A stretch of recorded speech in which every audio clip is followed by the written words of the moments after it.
You're in a quiet room, but your head isn't.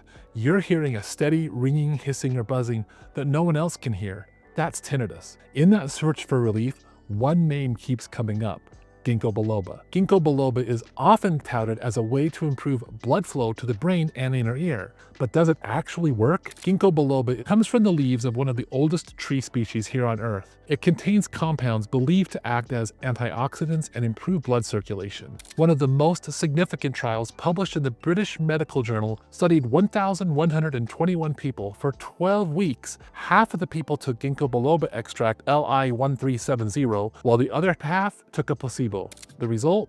No significant difference between the two groups. Ginko biloba likely has little to no effect on tinnitus severity or quality of life.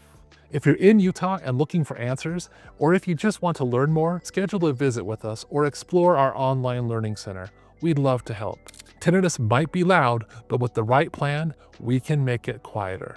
Let's take that first step together.